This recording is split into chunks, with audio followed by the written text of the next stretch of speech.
Okay, everybody, as a reminder, Okay. please wait for the microphones on each side of the room. We'll open up for questions for Aaron. Start Meredith on the right.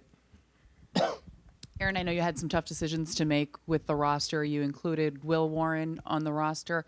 Just why do you think his stuff will translate to the bullpen, and how do you expect to potentially use him?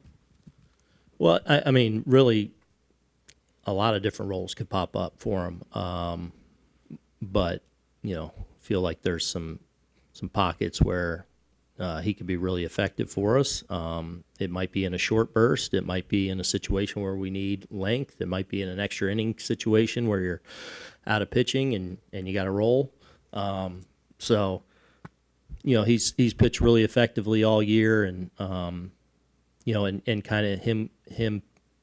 He's on his fourth day today, so for most of the series should be in good shape to be able to give us what we need. And you said yesterday already it was likely going to be Goldschmidt. How do you weigh Goldschmidt against lefties this year and Ben Rice, what he's done lately, because he's been one of the hottest hitters on the team? Yeah.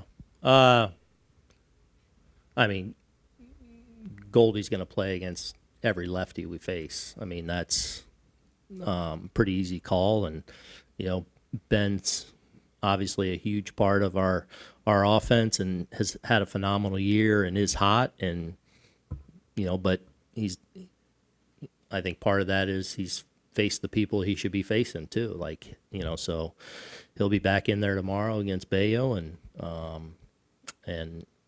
obviously we got a really good chip over there sitting on the bench, hopefully in a big spot as well.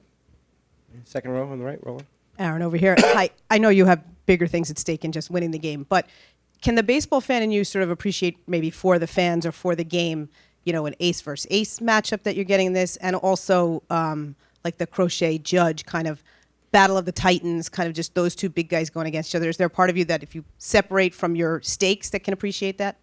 Yeah, a little bit, but yeah, it is about winning the game. But certainly I love the game. I love the sport, the history of it all. And you understand that there's definitely some intriguing matchups within the game that hopefully is something that is great for our sport, especially if we come out on top.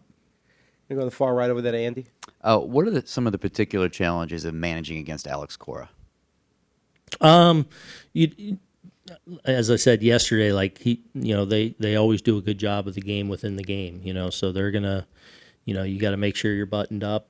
They're gonna exploit and find every little small advantage they can. I think, I think he's also a tremendous leader, and they kind of take on his personality, and I think they play hard for him and play a lot for him. And that's a tribute to kind of who he is and how he runs things. But you got to make sure you're buttoned up when you go up against them, and that's in large part due to his leadership. Okay, and second row on the right. Aaron, how much tougher are some of these lineup decisions for a 3-game set as opposed to a 5 or 7-game series? I don't know. I don't think any tougher necessarily. You're trying to win the game, so whether that's in a 5-game, in a 3-game, so I guess obviously there's more urgency, and just by definition in the best of 3, but nothing changes in lineup decisions when you're doing it's playoffs. You're doing all you can to win. Okay, we're going to stay on the right, Andy in the back. Aaron, when hitters step into the box in the postseason, people talk about the need for them to make the moment small. Given the magnitude of the stakes, how hard is it to actually do that? Yeah, I mean, that is one of the challenges. That's the life of a big leaguer. It's getting to the big leagues and learning how to control that in a regular season environment, learning how to control that as a young player trying to find your footing. Boom. Now fast forward to the playoffs. It's just that's what sport is. That's what major league sport is. Whether it's, our sport, golf, football, you're trying to control situations and slow things down as best you can while also playing fast and playing, like a major league athlete. So, Some are better than others, obviously, but I think it's an important component to have. Okay, Jorge on the right. Aaron, going with Rosario at second base, is that strictly a matchup decision, or is Jazz still hurting a bit here? Jazz is doing well. I mean, obviously got smoked pretty good, but I wouldn't hesitate to use Jazz. So he could be in this game early. But yeah, I mean, obviously as tough as Crochet is, he's been especially tough on lefties. So there's no great matchup. Ahmed does have some good history with him, has hit him well and faced him a lot this year. So felt like I wanted that extra right-handed bat in there. But no, Jazz is good to go and will be ready to go. And also with Max going, want the strength on the left side with my defense. So, all those kind of things come into play. Which leads to me asking about McMahon versus Caballero. You've talked about Caballero being such an important weapon off the bench, being able to deploy him in different spots. Why go with him? Again, just to get another righty in there, but as great as Mac is at third, Cabby's great at third too. So we're talking about a really good shortstop that third might even be his best position, so that he can really defend over there as well. So that part, either guy I feel really comfortable with. They do it in a different way, but they're both really good over there. Okay, Bruce in the front. What is it about Rodon that leads you to believe that this postseason he can excel?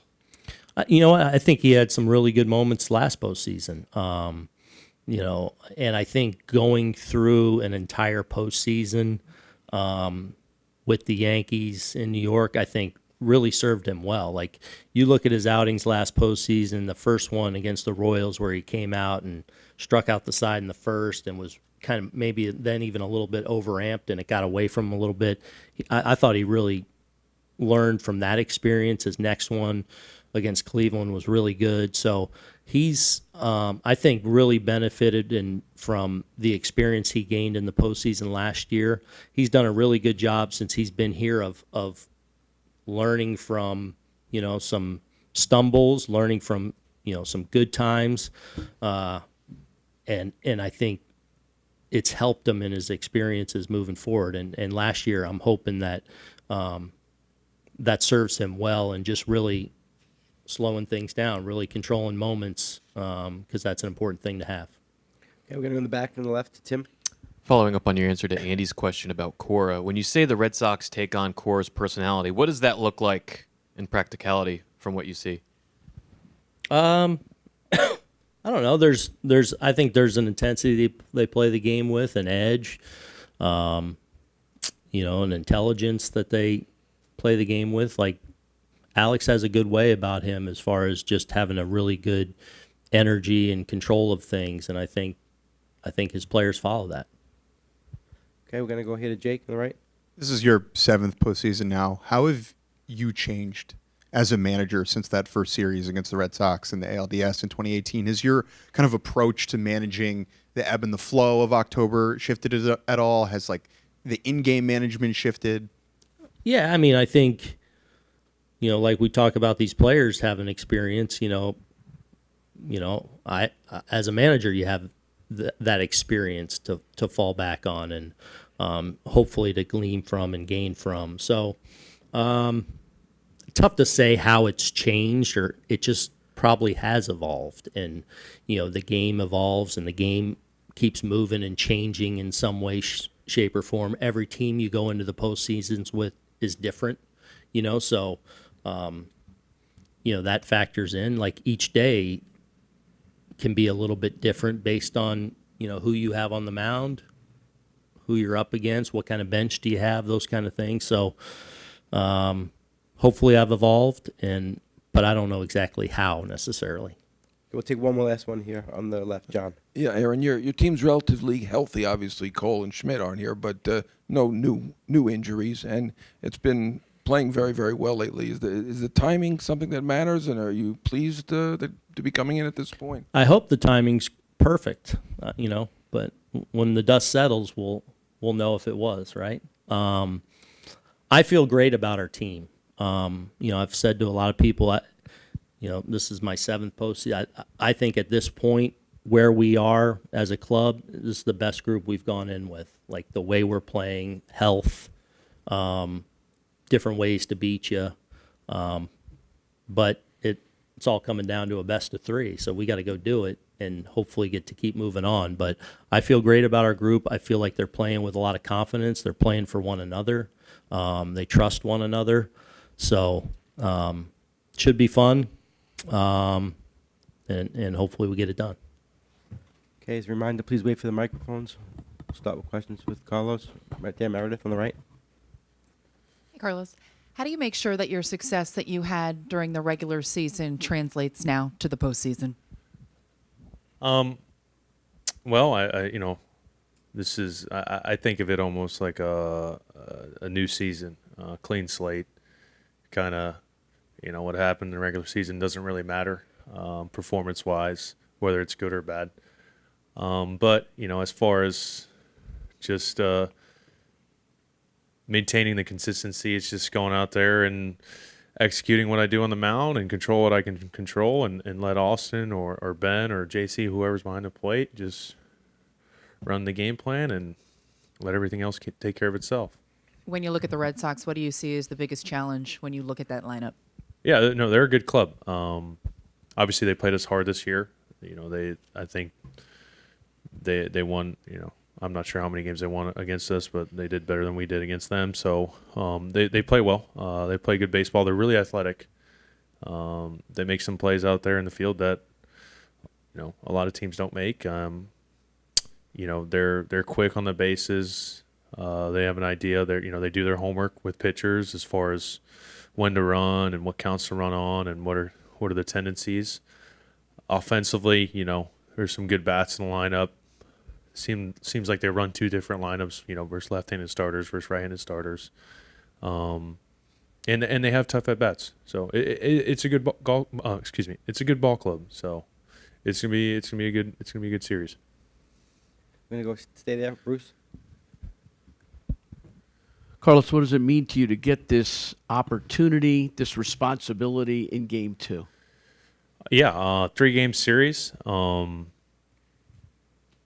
It's high stakes for sure.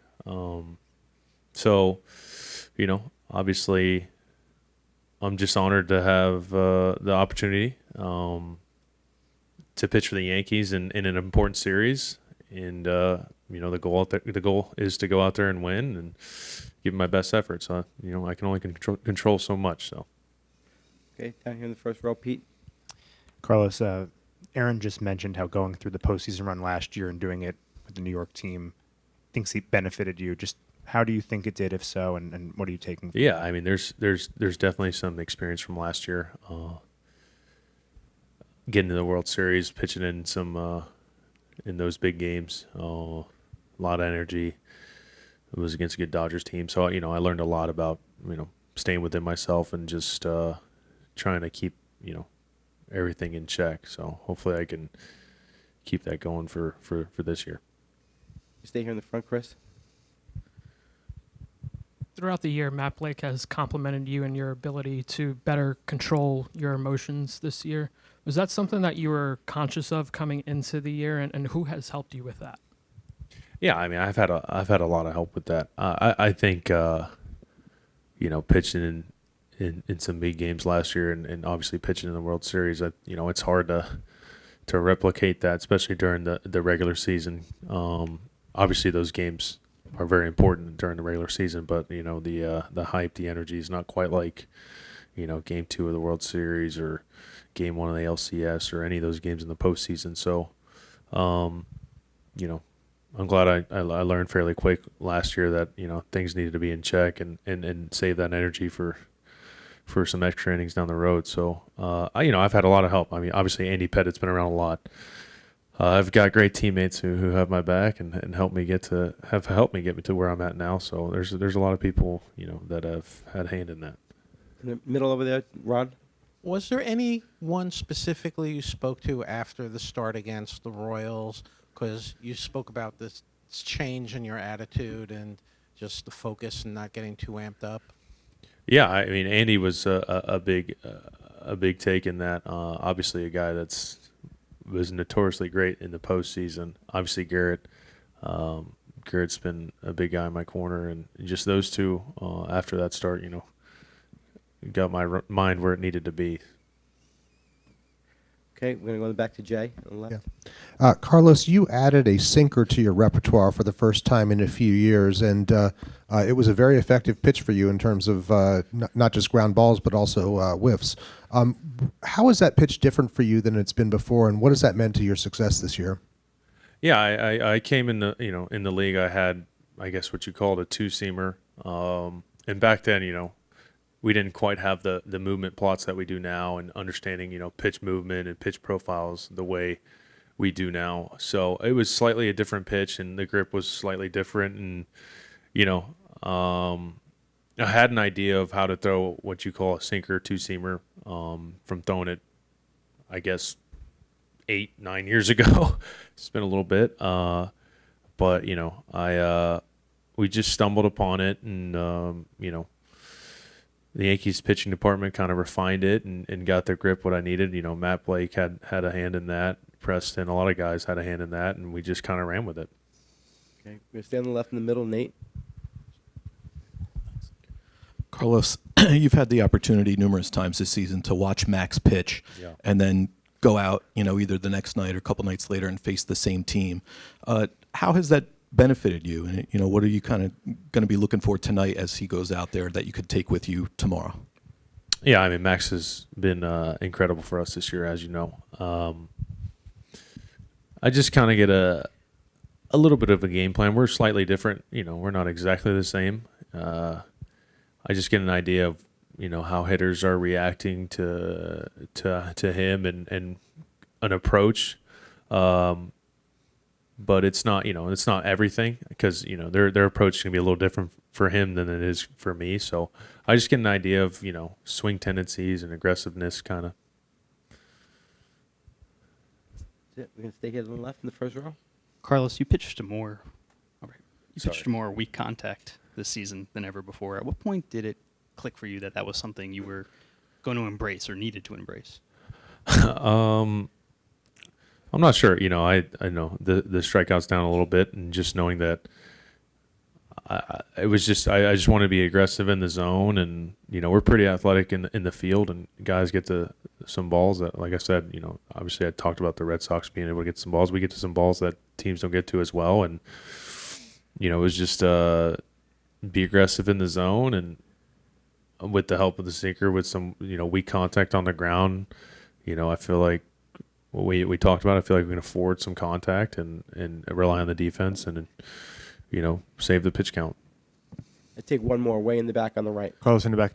Earlier you talked about how the Red Sox, shift their lineup between facing left-handers and right-handers. Do you feel like they're unique in that sense across the bigs, where they can do damage, regardless of the starting pitcher, and they kind of use that platoon maybe more so than others? Yeah, there's a few teams that do it. I guess their uniqueness is the guys that they can deploy on both sides of that, like you said, can do damage.